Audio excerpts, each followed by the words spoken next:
Alors, je vais vous parler d'un essai sur les traitements homéopathiques, sur un traitement homéopathique pour la douleur de la montée laiteuse non souhaitée. Le voy a presentar un estudio sobre el tratamiento homeopático en el dolor de la subida de la leche no deseada. ¿Por qué este tema? Desde hace unos años intentamos trabajar en afecciones relacionadas con la obstetricia, para las cuales no tenemos tratamientos eficaces o porque los que utilizamos son peligrosos. Por ejemplo, el falso trabajo, la dirección del trabajo, el dolor de la episiotomía u otras muchas más afecciones para las cuales no estamos del todo satisfechos con los tratamientos alopáticos. En Francia, sé que es muy diferente en otros países europeos. Hace unos años un 50% de las pacientes daban el pecho a su hijo.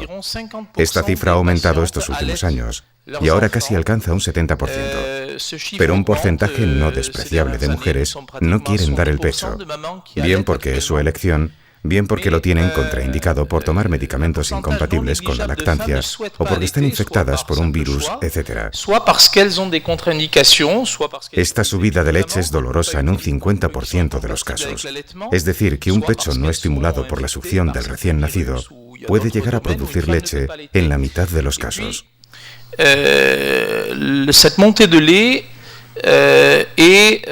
El medicamento más eficaz para impedir la subida de la leche es la bromocriptina, como el Parlodel. En muchos países, entre ellos Francia, se ha demostrado en estudios que este medicamento podía tener efectos secundarios, escasos pero muy graves, como accidentes vasculares cerebrales con hemiplejías, por ejemplo, o accidentes cardíacos como infartos que se han producido en pacientes que no tienen antecedentes particulares. En algunos países, como Estados Unidos, está desaconsejado prescribirlo para esta indicación. Por eso, desde hace unos años probamos otros tratamientos, y en particular la asociación de antiinflamatorios con restricción hídrica, sobre todo si existen contraindicaciones o la paciente que ya ha utilizado bromocriptina tuvo efectos secundarios. El problema es que este tratamiento solo es eficaz en un 50% de los casos y por lo tanto no es satisfactorio. Entonces nos hemos hecho la siguiente pregunta. ¿Existe otro tratamiento como el homeopático que, utilizado en asociación con otro, podría mejorar este porcentaje de fracaso? En el 2001 realizamos un estudio incluyendo a 71 pacientes, todas tratadas con un antiinflamatorio no esteroideo y restricción hídrica. Nos hemos planteado la siguiente pregunta. ¿Pueden Apis 9CH y Brionia 9CH, por su conocido efecto antiinflamatorio y antálgico, mejorar el dolor de la subida de leche no deseada en asociación con otro tratamiento? Hemos hecho un estudio prospectivo en doble ciego frente a placebo con dos grupos. 36 pacientes en el grupo de homeopatía y 35 en el grupo placebo. El criterio principal, el que más interesa a la paciente, es el dolor mamario. También hemos elegido otros 6 criterios secundarios de los cuales hablaré más adelante. La evaluación del dolor, así como de otros criterios, se hacía mañana y noche durante los 4 primeros días del posparto. En Francia, las pacientes se quedan en el hospital entre 3 y 4 días después del parto. ¿Es qu'en utilizant une association Apis mellifica 9CH et Brionia 9CH, on pouvait donc améliorer par leur effet anti-inflammatoire et antalgique connu, améliorer donc les patientes qui avaient une montée de lait non souhaitée. Alors, en ce qui concerne la douleur mammaire, nous avons utilisé l'échelle visuelle. Con respecto al dolor mamario, hemos utilizado la escala visual analógica, que ahora es una técnica bien validada, y de hecho es la que utilizamos sistemáticamente en pacientes susceptibles de sufrir. Es, pues, un método reconocido y fácil de usar. Alors, nous avons trouvé une différence significative, vous voyez un petit p à 0,05, à J2. Pues bien, hemos demostrado una diferencia significativa, p igual a 0,05, en el segundo y el cuarto día, siendo aún más significativa la del cuarto día, ya que alcanzamos un p inferior a 0,01. Hemos utilizado el método de suma de dolores, es decir, que cada paciente tenía un cierto número de centímetros correspondiente a su dolor. Hemos sumado el dolor del grupo homeopatía y el del grupo placebo. Se ve que a día 2, en el grupo homeopatía, solo hay 3 centímetros de dolor frente a los 26 del grupo placebo. A día 4, llegamos a 67 centímetros para el grupo homeopatía frente a 129 centímetros.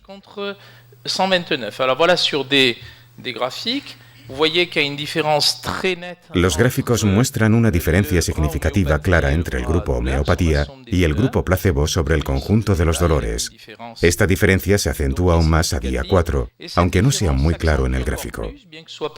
Très visible sur les graphiques, mais cette différence reste significative et même une signification plus importante à J4. Sur les profils douloureux, je vous explique un petit peu. Ahora vemos los perfiles del dolor. Por un lado están las pacientes que se asocian a la columna dolor.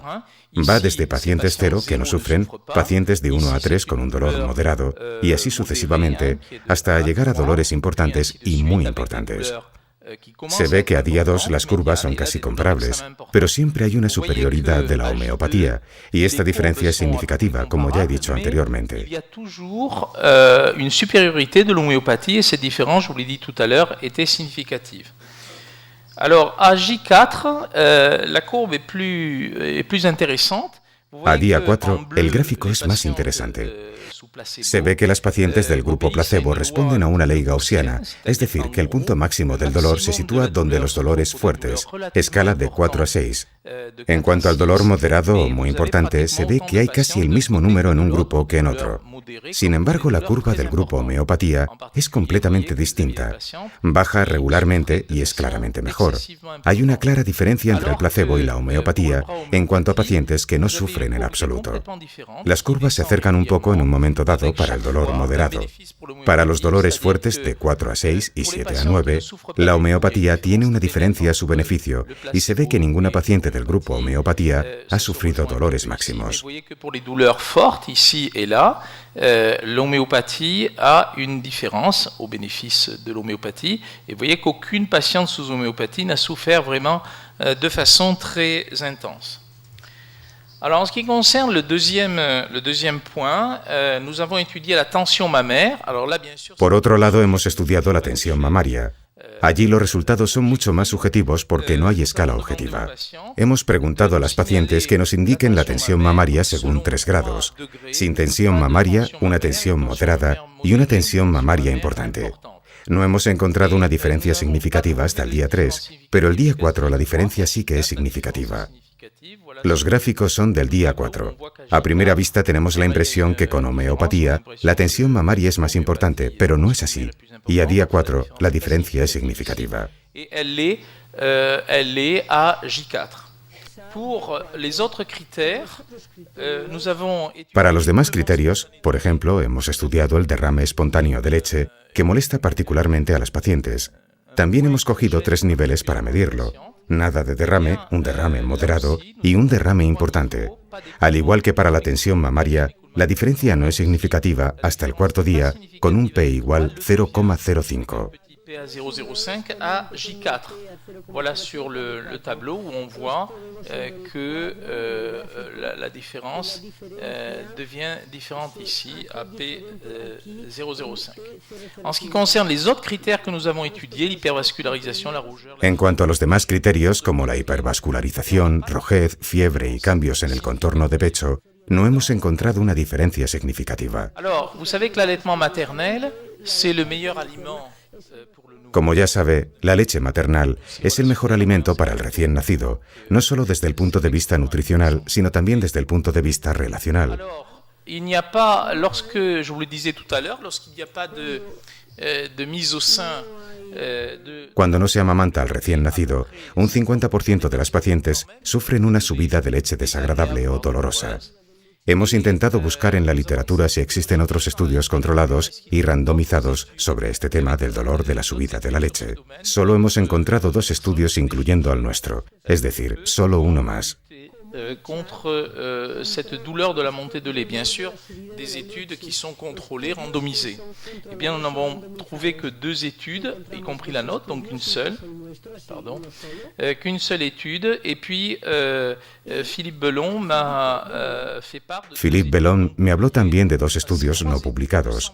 Estos 3 estudios parecen demostrar la eficacia de la asociación con homeopatía en el tratamiento del dolor de la subida de la leche. Philippe Bellon también me habló de un estudio más grande en número, realizado en los países del este y que no demostró ninguna diferencia entre el grupo homeopatía y el grupo placebo. No está publicado, entonces no hablaré de ello. Además, se plantearon numerosos problemas de metodología que no desarrollaré ahora. Cette étude pose plusieurs problèmes méthodologiques dont je ne vais pas vous parler là. Peut-être dans la discussion, si ça vous intéresse, on l'abordera. Alors, les conséquences de cette étude, et c'est quand même une grande première... Las consecuencias de nuestro estudio, y es una primicia en Francia, es que en Toulouse la homeopatía se ha introducido en el hospital. Desde el 2004 tenemos a nuestra disposición tratamientos homeopáticos en el hospital, por lo menos para el dolor de la subida de leche. En conclusión, el dolor de la subida de leche es un problema bastante leve, ya que pocas veces ocurren complicaciones severas como absceso o linfagitis, y por lo tanto se debe tratar con un tratamiento que sea seguro. Con la bromocriptina sí tenemos un riesgo, y por eso desde el 2003 no la utilizamos en el servicio salvo en casos particulares. Los demás tratamientos, los estrógenos, por ejemplo, que tienen una cierta eficacia, casi no se utilizan desde años por sus efectos secundarios como efectos tromboembólicos. Depuis 2003, également dans le service, nous n'utilisons pas la bromocriptine, sauf cas particuliers. Les autres traitements, les œstrogènes par exemple, qui ont une certaine efficacité, ne sont plus utilisés depuis de nombreuses années à cause des effets secondaires des œstrogènes à forte dose, en particulier les effets thromboemboliques. Alors, actuellement, si vous voulez, il y a 2 posibilidades dans la montée de lait. Soit utiliser un traitement... Entonces, actualmente existen 2 posibilidades de tratamiento en la subida dolorosa de la leche, bien un tratamiento sistemático o una abstención terapéutica. En el caso del tratamiento sistemático, podemos utilizar la bromocriptina con un estricto respeto de sus contraindicaciones. Por ejemplo, la paciente no puede tener ni problemas neurológicos ni vasculares y ciertos medicamentos como las ciclinas no pueden utilizarse conjuntamente con la bromocriptina. Otra posibilidad es utilizar tratamientos homeopáticos, antiinflamatorios, etc. También hay equipos que recomiendan la abstención terapéutica. Solo un 20% de las pacientes sienten una molestia importante. Por eso algunos equipos han trabajado sobre la parte psicológica del dolor de la subida de la leche. Han puesto en marcha una preparación al parto y una formación posparto y han demostrado que con esta técnica solo trataban al 2-3% de las pacientes. Entonces vemos que hay varias posibilidades, pero pienso que la homeopatía es una de las opciones que hay que utilizar. Une des options que l'on peut utiliser. Je finirai mon exposé par des remerciements, d'abord avec les différents médecins, nous étions pratiquement une dizaine. Terminaré dando las gracias a los médicos de mi servicio y a Philippe Bellon y los laboratorios Boiron, sin los cuales este tipo de estudios no se podrían realizar.